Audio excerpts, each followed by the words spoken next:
रखा और इसमें समय समय पर घी डालते रहे। वो कभी भी ये दोनों एक ना हो जाएं, इसके लिए पूरी ताकत लगाकर अपने एजेंटों को उन्होंने भारत की बहुत सारी संस्थाओं में घुसा के बिठा दिया कि ये समाज एक ना हो जाए। और इस तरह से बदस्तूर गाय कटती रही और हत्या होते होते करोड़ों की संख्या में पहुंच गई। जब अंग्रेज गए 15 अगस्त 1947 को, तो भारत के महात्मा गांधी जैसे कुछ क्रांतिवीर जो जीवित थे, उन्होंने ये प्रश्न उठाया कि हाँ, और कहा कि अब अंग्रेज गए हैं, जल्दी से गोहत्या बंद होनी चाहिए। तो वो गोहत्या बंद होने के लिए भारत की संसद में प्रस्ताव आया और उस प्रस्ताव को लाने वाले एक बहुत अच्छे सांसद थे, उनका नाम था महावीर त्यागी। वो कई बार संसद सभ्य बने थे, माने खासदार बने थे। सोनीपत नाम का एक क्षेत्र है हरियाणा में, वहां से वो जीत कर आते थे और किसी राजकीय पक्ष के टिकट पर नहीं, अकेले जीत कर आते थे। महावीर त्यागी जी के बारे में कहा जाता है कि जब वो संसद में खड़े होकर भाषण दिया करते थे तो पंडित जवाहरलाल नेहरू सारे काम छोड़कर उनका भाषण सुना करते थे, क्योंकि वो सरकार की इतनी खिंचाई करते थे तो उसका जवाब कैसे देना है संसद में, ये नेहरू जी के लिए मुश्किल हो जाता था। तो नेहरू जी सब काम छोड़कर महावीर त्यागी जी का भाषण सुनते। महावीर त्यागी जी ने सबसे पहले याद दिलाया कि देखो, अंग्रेज अब चले गए, हमारी सरकार आ गई, अब गो हत्या बंद करने के लिए कानून बनाओ। तो संसद में प्रस्ताव आया, उस पर बहस हुई। महावीर त्यागी जी ने एक बहुत बड़ा काम किया कि अंग्रेजों की ये जो राजनीति थी हिंदू मुसलमानों को बांटने की गाय के प्रश्न पर, उसके सारे डॉक्यूमेंट्स पार्लियामेंट में उन्होंने डिस्ट्रीब्यूट किए कि देखो असलियत ये है, कोई मुसलमान गाय का मांस ज्यादा नहीं खाता और कोई मुसलमान गाय को कटवाना भी पसंद नहीं करता। ये तो अंग्रेजों की चाल है हमको आपस में लड़ाने की और बर्बाद करने की। तो ये चाल को समझकर मुस्लिम खासदारों ने भी समर्थन किया कि हाँ, गोरक्षा होनी चाहिए। विधेयक आने का समय आया। विधेयक के समय पर आप जानते हैं संसद का नियम यह है कि बहस जब पूरी हो जाती है तो वोट लिया जाता है, कौन किसके समर्थन में है। तो इस पर वोट का समय आया। वोट के समय में एक दिन पहले यह तय हो गया था कि भारत की संसद के मैक्सिमम एमपीज, सबसे ज्यादा खासदार गोरक्षा के समर्थन में हैं और मुश्किल से कुछ एमपीज जिनकी संख्या 10 भी नहीं थी, वो गोरक्षा के विरोध में हैं। तो 10 एक तरफ हैं, बाकी एक तरफ हैं। तो इसका माने प्रस्ताव पारित होना है। अगले दिन जिस दिन ये वोट के लिए आया तो पंडित नेहरू ने कहा कि मुझे कुछ कहना है वोट से पहले। क्या कहना है जी? पूरे संसद की निगाहें नेहरू जी की तरफ। नेहरू जी ने कहा कि अगर गोरक्षा का प्रस्ताव पारित हुआ तो मैं इस्तीफा दे दूंगा। ये बात मुझे इसलिए कहनी पड़ी कि मेरे दोस्त संदीप ने नेहरू जी का कोट किया है। कई बार हमें धोखा हो जाता है, चेहरा कुछ होता है, असलियत कुछ होती है। हमारे देश में अभी थोड़े दिन पहले से एक बहुत बड़ा मामला आया है सामने, बहुत गंभीर मामला है। वो अगर राजनीतिक लोग उसको थोड़ा बाजू में रख दें तो भी देश के लिए बहुत गंभीर मामला है। गंभीर मामला ये है कि रूस की खुफिया एजेंसी केजीबी के एक बहुत बड़े ऑफिसर ने एक दस्तावेज आधारित किताब लिखी है जिसमें उसने नाम लेके कोट किया है कि भारत के कौन कौन प्रधानमंत्री, कौन कौन मंत्री रूस से पैसा लेते रहे और रूस के समर्थन में इस देश में कानून बनाते रहे।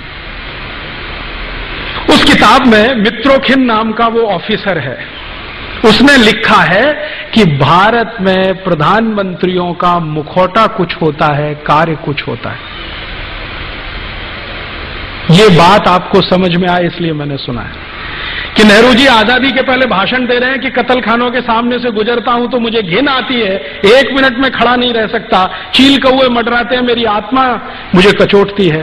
प्रधानमंत्री बनने के बाद जब गोरक्षा का प्रस्ताव आता है तो वही नेहरू जी कहते हैं कि प्रस्ताव पारित हुआ तो मैं इस्तीफा दे दूंगा। क्यों? कारण क्या है? इस पे खोज होनी चाहिए कि आजादी के पहले एक कहा और आजादी मिलते प्रधानमंत्री बनते इस्तीफा देने लगे। अब उस जमाने में होता क्या था, नेहरू जी की धमकी के इस्तीफा दे दूंगा तो पूरी पार्लियामेंट हिल गई महावीर त्यागी को छोड़कर। क्योंकि उनके ऊपर इसका कोई असर नहीं था, क्योंकि वो कांग्रेस के टिकट पर कभी चुन के नहीं आते थे। तो जो कांग्रेस के टिकट पर चुन के आने वाले खासदार थे, उनके लिए प्रश्न खड़ा हो गया, अब क्या होगा? नेहरू जी इस्तीफा दे देंगे, सरकार चली जाएगी, पता नहीं दोबारा जीत के आएंगे कि नहीं आएंगे, मंत्रिमंडल में स्थान मिलेगा कि नहीं मिलेगा। ये होता है ना, आज भी होती है ना तकलीफ। अभी थोड़े दिन पहले एनडीए सरकार चलती थी, श्री अटल बिहारी वाजपेयी ने कहा इस्तीफा दे दूंगा। देखा आपने कैसा तमाशा हुआ। एक दिन ऐसा हुआ, श्रीमती सोनिया गांधी ने कहा मैं प्रधानमंत्री नहीं बनूंगी। आपने देखा कैसा तमाशा हुआ दिल्ली में।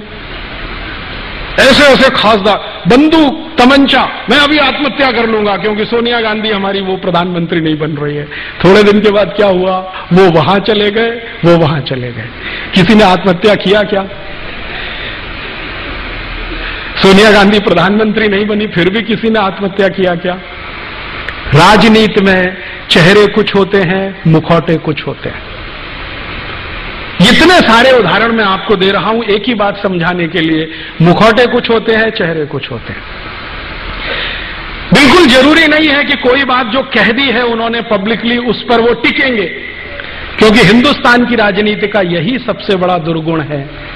एक दिन बोलना, अरे मुझे तो गलत कोट किया है अखबार वालों ने, अखबार वाले सुना दें कि देखो तुमने बोला है, हाँ बोला है तो तुमने गलत अर्थ निकाल लिया इसका।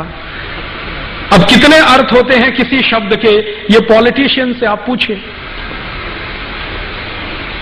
ये जो बीमारी है ना भारत में, नेहरू जी के समय से है, आज की नहीं है। मैं आपको ये समझाना चाहता हूं। और चूंकि ये बीमारी उस जमाने से है, इसलिए गोरक्षा का कानून आज तक बना नहीं इस देश में। जब जब संसद में कोशिश हुई, कुछ ना कुछ अड़ंगा इसी तरह का। एक और उदाहरण देता हूं। 1966 में, आप में से कुछ लोग होंगे, मैं तो तब पैदा भी नहीं हुआ था जिस समय की यह घटना है। भारत के लाखों संतों ने एक बहुत बड़ा जुलूस निकाला दिल्ली में, गाय रक्षा होनी चाहिए, कानून बनना चाहिए। गांधी जी तो तब थे नहीं, विनोबा जी थे, गांधी जी के शिष्य थे। उनका आशीर्वाद लेके बहुत बड़े बड़े साधु संत इकट्ठे हुए। स्वामी करपात्री जी महाराज, जो शंकराचार्य के स्थिति वाले संत हैं, वो उन्होंने लीडरशिप लिया, गोरक्षा होनी ही चाहिए। लाखों साधु संत इकट्ठे हुए और उन्होंने कहा कि हम संसद को घेर लेंगे अगर सरकार गोरक्षा का कानून पारित नहीं करती। सौभाग्य या दुर्भाग्य जो भी कहिए, स्वामी करपात्री जी महाराज के थोड़े दिन पहले के आशीर्वाद से श्रीमती इंदिरा गांधी प्रधानमंत्री बन गई थी। तो स्वामी करपात्री जी को लगता था कि इसको तो आशीर्वाद मैंने दिया है, अब ये कैसे मना करेगी मेरे काम को। स्वामी जी को मालूम नहीं था, चेहरे कुछ होते हैं, मुखौटे कुछ होते हैं।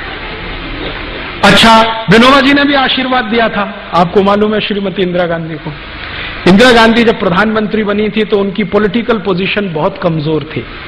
उनके सामने जो टक्कर में थे ना, वो बहुत पावरफुल लीडर थे, निजलिंगप्पा, बहुत पावरफुल आदमी थे।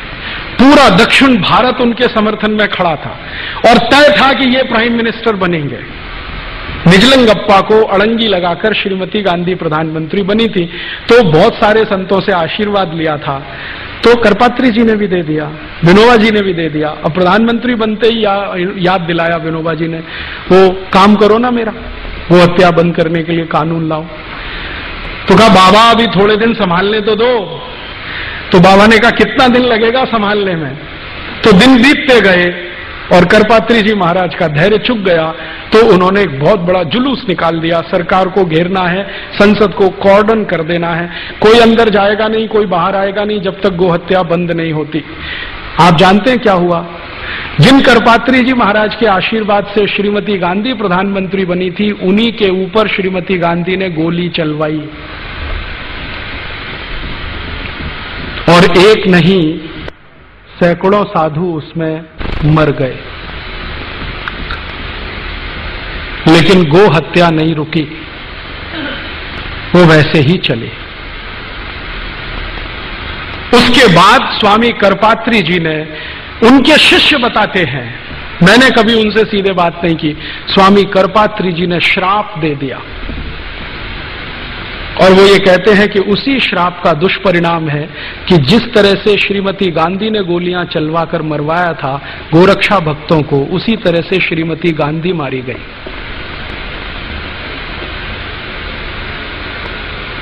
और ये अजीब संयोग है, मैंने इस पे थोड़ा काम किया तो मुझे पता चला श्रीमती गांधी ने जिस दिन ये गोली चलवाई थी उस दिन गोपाष्टमी थी। भारत में गाय के पूजन का सबसे महत्वपूर्ण दिन है गोपाष्टमी, दीपावली के कुछ दिन बाद आता है। और श्रीमती गांधी को जिस दिन गोली मारी गई वो दिन भी गोपाष्टमी थी।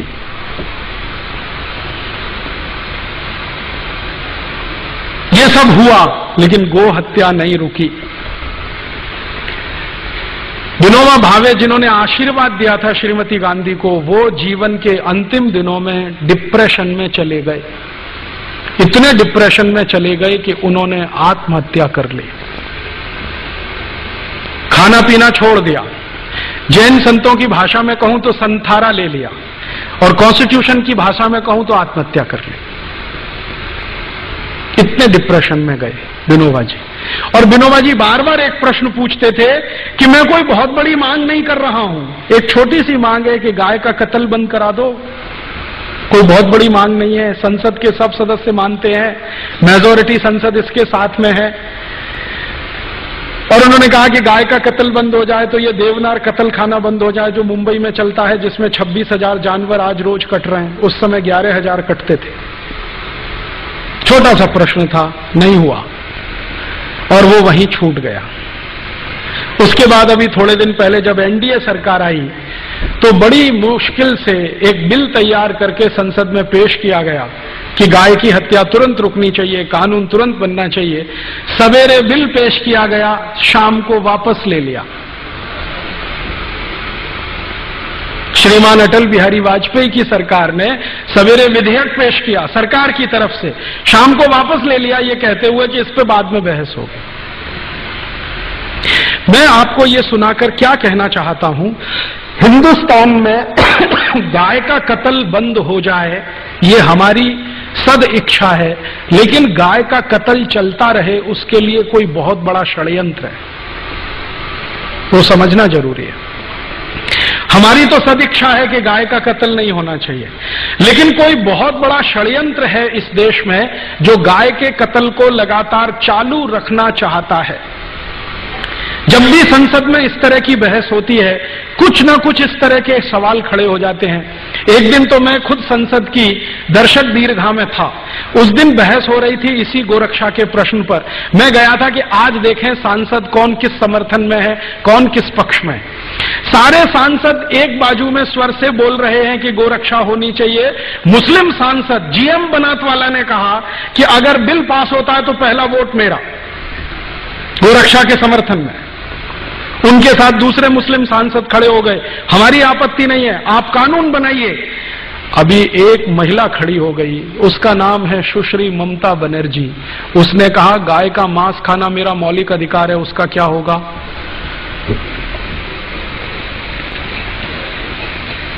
गाय का मांस खाना मेरा मौलिक अधिकार है, उसका क्या होगा? और ममता बनर्जी ने सुप्रीम कोर्ट के एक डिसीजन को कोट करके बोलना शुरू किया कि कोई कसाई गाय का कत्ल करता है ये उसका मौलिक अधिकार है, उसका क्या होगा? ये सुप्रीम कोर्ट का जजमेंट है। तो मामला कहां बिल्कुल होते होते फिर फिसल गया।